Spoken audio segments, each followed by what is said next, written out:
A semana começa com aquele clima de decisão que o torcedor do Vasco já conhece muito bem.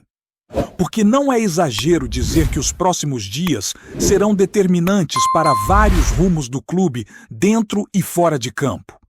Esta segunda-feira nasce carregada de expectativa, principalmente por tudo o que vai acontecer no Centro de Treinamento Moacir Barbosa, onde o martelo começa a ser batido sobre situações importantes do elenco, com destaque para o futuro de Pablo Verê, além de um dia marcado por coletiva, apresentação de reforço e esclarecimentos diretos da comissão técnica e da diretoria sobre o planejamento da temporada.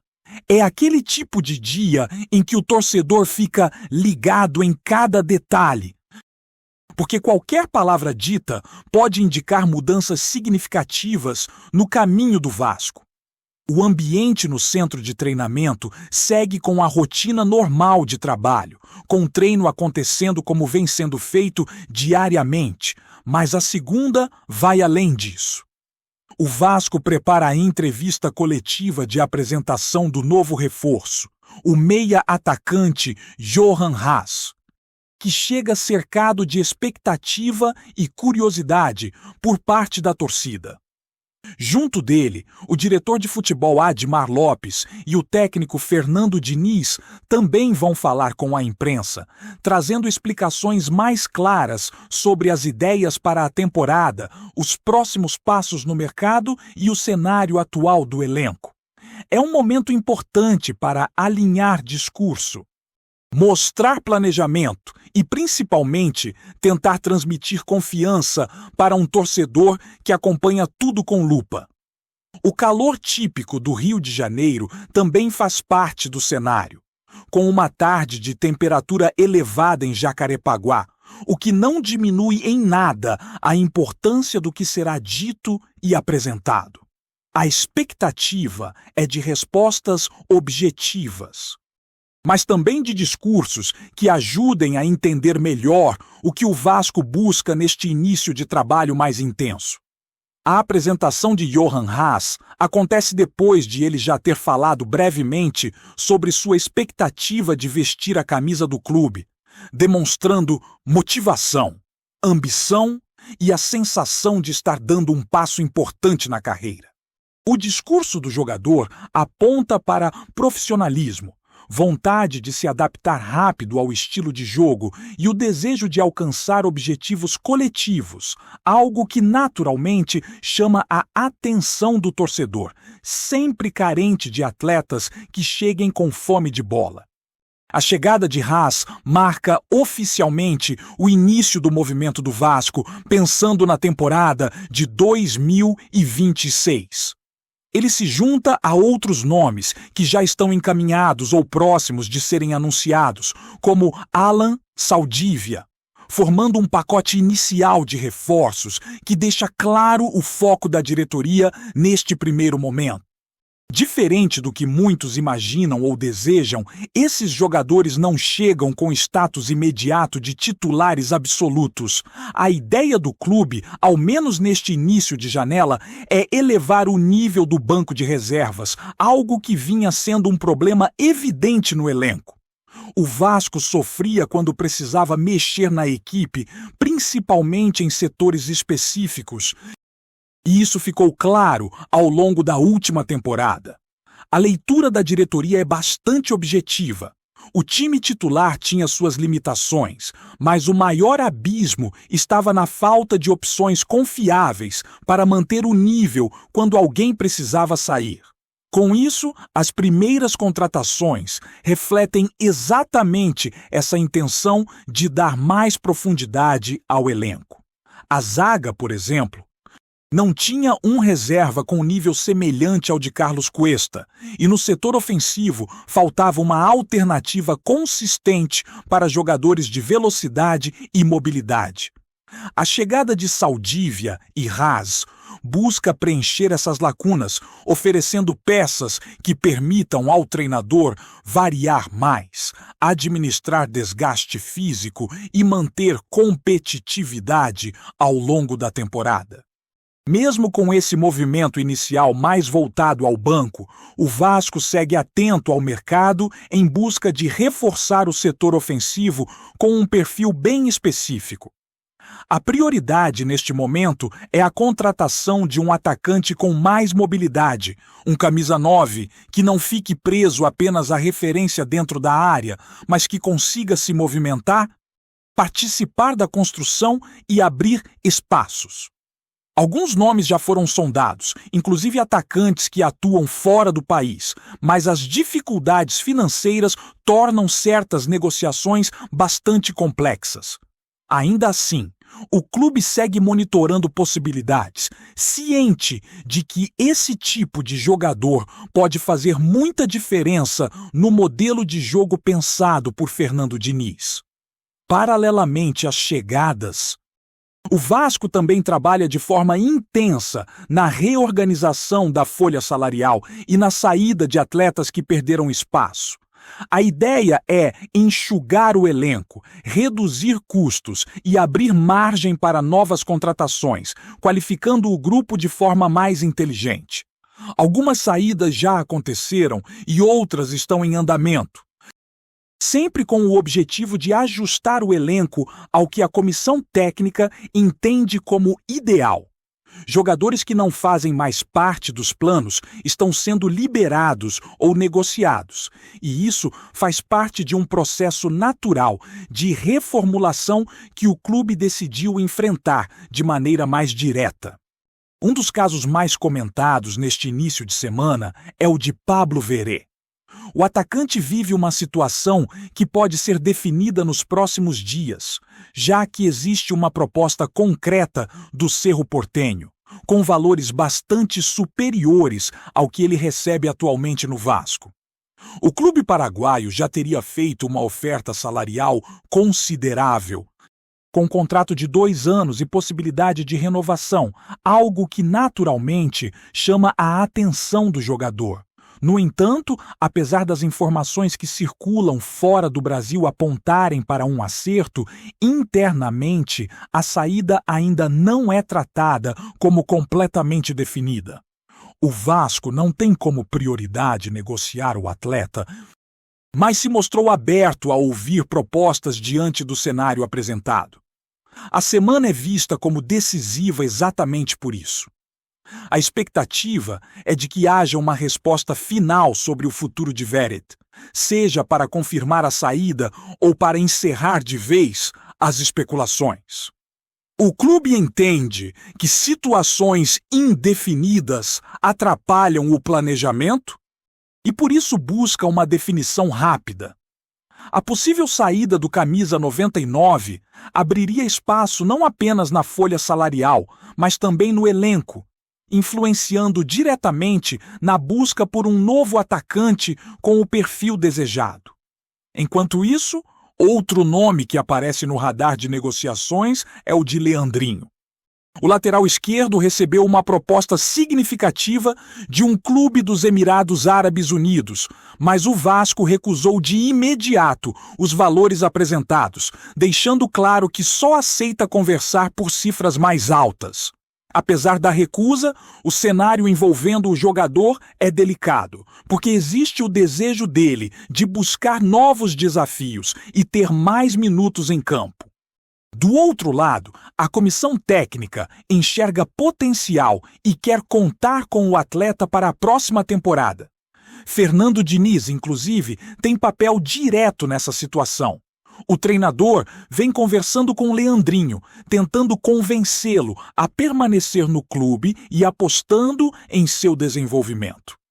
Diniz vê no lateral características que aprecia muito, como força ofensiva, capacidade de atuar praticamente como um ala e boa imposição física. Ao mesmo tempo, reconhece que o jogador ainda precisa evoluir defensivamente, mas acredita que isso pode ser trabalhado com tempo, confiança e sequência de jogos. A promessa de mais minutos faz parte desse esforço para manter o atleta no elenco. A diretoria, alinhada com a comissão técnica, Entende que Leandrinho pode se valorizar ainda mais se permanecer e receber oportunidades, repetindo um processo que já deu certo com outros jogadores que cresceram sob o comando de Diniz. Por isso, mesmo diante do interesse externo, o Vasco tenta segurar o atleta, apostando que ele pode se tornar uma peça importante ao longo da temporada. O impasse existe. As conversas continuam e a definição ainda depende de muitos fatores, mas fica claro que o clube não quer abrir mão facilmente de um jogador formado em casa e visto como promissor. Assim, o início da semana resume bem o momento do Vasco da Gama, com decisões importantes, movimentações no mercado, ajustes internos e muita expectativa por respostas mais concretas. O torcedor acompanha tudo atento, sabendo que cada escolha feita agora pode refletir diretamente no desempenho do time ao longo da temporada e na construção de um elenco mais equilibrado e competitivo, capaz de enfrentar os desafios que estão por vir. Dentro desse cenário de ajustes e decisões, o Vasco segue tentando equilibrar razão e emoção em um mercado que exige frieza, mas que também mexe diretamente com a expectativa do torcedor. A diretoria entende que não dá para fazer movimentos impulsivos, principalmente depois de temporadas marcadas por erros de planejamento e apostas que não deram retorno. Por isso, cada negociação passa por um crivo mais rigoroso, seja para contratar, seja para liberar atletas. O discurso interno é de responsabilidade, mas também de ambição, buscando um elenco mais funcional e com alternativas reais para sustentar um estilo de jogo mais intenso. A comissão técnica trabalha com a ideia de que o elenco precisa oferecer respostas durante toda a temporada e não apenas quando tudo está dando certo. O Vasco sofreu muito quando precisou recorrer ao banco, seja por lesão, suspensão ou queda de rendimento, e isso ficou evidente em jogos decisivos. Agora, a prioridade é montar um grupo em que as trocas não representem uma queda brusca de nível. A chegada de jogadores como Raz e Saldívia se encaixa exatamente nesse pensamento, trazendo opções que permitem ao treinador variar o sistema, mudar a dinâmica da equipe e manter competitividade em diferentes contextos de jogo. Fernando Diniz tem sido uma peça central nesse processo, participando ativamente das conversas sobre contratações e permanências. O treinador entende que seu modelo de jogo exige atletas com características específicas, principalmente em termos de intensidade, entendimento tático e capacidade de tomar decisões rápidas com a bola. Por isso, não se trata apenas de contratar nomes conhecidos ou com currículo pesado, mas de encontrar jogadores que se encaixem na ideia coletiva. Essa visão influencia diretamente o perfil buscado no mercado, inclusive na procura por um atacante mais móvel, que dialogue melhor com o jogo apoiado e a movimentação constante exigida pelo treinador. Ao mesmo tempo, o Vasco sabe que precisa lidar com limitações financeiras, o que torna algumas negociações quase inviáveis.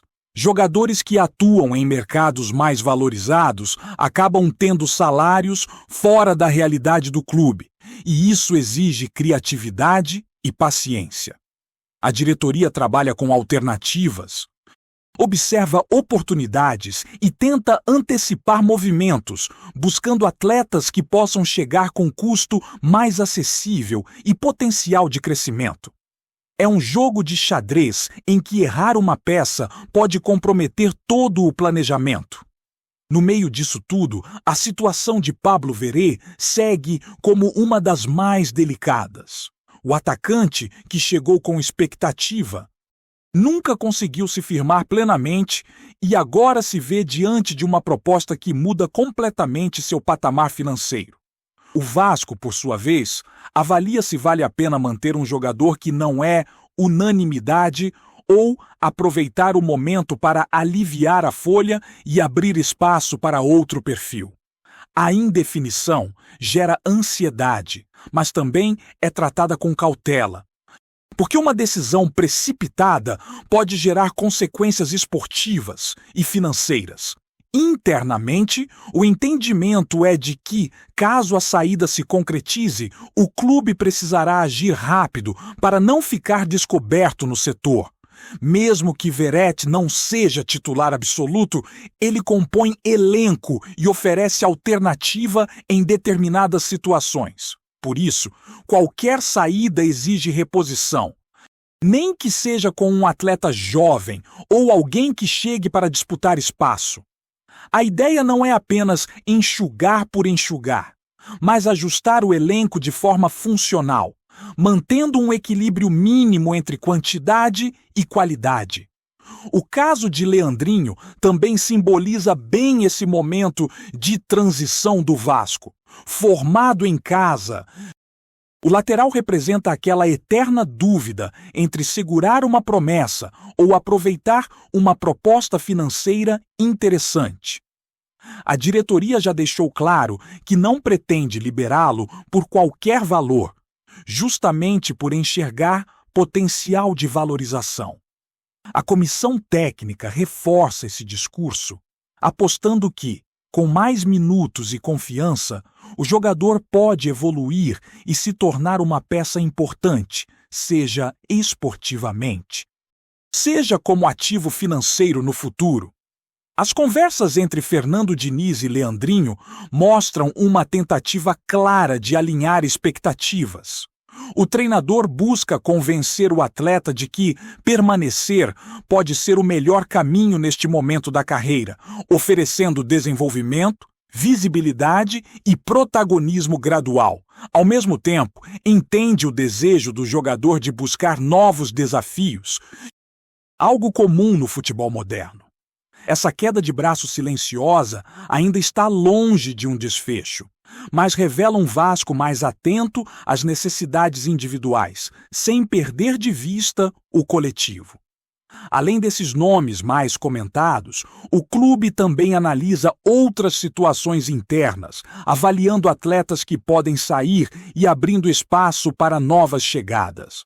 A reformulação não será radical, mas tende a ser constante, com ajustes pontuais ao longo da janela. A ideia é evitar mudanças bruscas que desestabilizem o grupo, mas também não repetir erros do passado, quando a falta de ação custou caro dentro de campo. Cada movimento agora é pensado como parte de um projeto maior, que busca dar ao Vasco mais competitividade e regularidade. Antes de continuarmos, já te convidamos para se inscrever no canal Colina News e deixar seu like. Assim você fica por dentro de todas as novidades do Vascão de forma exclusiva. Bora continuar! Nos corredores do futebol brasileiro, um burburinho ganhou força e passou a circular com insistência entre dirigentes, empresários e pessoas próximas aos bastidores do mercado da bola. A palavra que ecoa é transformação. A ideia, ainda tratada como rumor, aponta para um movimento de impacto. A Crefisa estaria disposta a comprar o Vasco, em uma operação que mudaria completamente o cenário político e administrativo do clube. O detalhe que mais chama a atenção é que Leila Pereira surgiria como a administradora desse novo projeto, assumindo o papel central na condução do futebol cruzmaltino. Fontes ligadas a negociações de alto nível garantem que conversas informais já teriam acontecido e que o interesse não seria apenas esportivo, mas também estratégico e institucional. A possível entrada da Crefisa no Vasco representaria um passo ousado no processo de reestruturação do clube, que busca estabilidade financeira e um modelo de gestão mais profissional. O nome de Leila Pereira, conhecida pela postura firme e por decisões que costumam dividir opiniões, aparece como peça-chave para dar credibilidade e comando ao projeto. Nos bastidores, há quem diga que a proposta envolveria não apenas investimento direto, mas também mudanças profundas na forma de administrar o futebol, com metas claras, controle rígido de gastos e uma visão empresarial que já se mostrou eficaz em outros contextos. O silêncio oficial das partes envolvidas só alimenta a especulação e aumenta a curiosidade da torcida, que acompanha cada novo comentário com expectativa e desconfiança na mesma medida. Ainda não se sabe se a negociação realmente avançará para algo concreto ou se tudo não passa de mais um rumor típico do ambiente político do futebol. O fato é que a simples possibilidade de a Crefisa comprar o Vasco, com Leila Pereira no comando administrativo, já foi suficiente para agitar o noticiário esportivo e reacender debates sobre modelos de gestão, poder econômico e o futuro dos grandes clubes brasileiros. Enquanto nenhuma confirmação surge, o assunto segue crescendo, como um sussurro que ameaça virar manchete definitiva. Trazemos notícias atualizadas do Vasco todos os dias. Inscreva-se no nosso canal e dê um like para continuar recebendo notícias exclusivas. Compartilhe também a sua opinião sobre essa notícia nos comentários. Isso é muito importante para o Vasco da Gama. Até o próximo vídeo!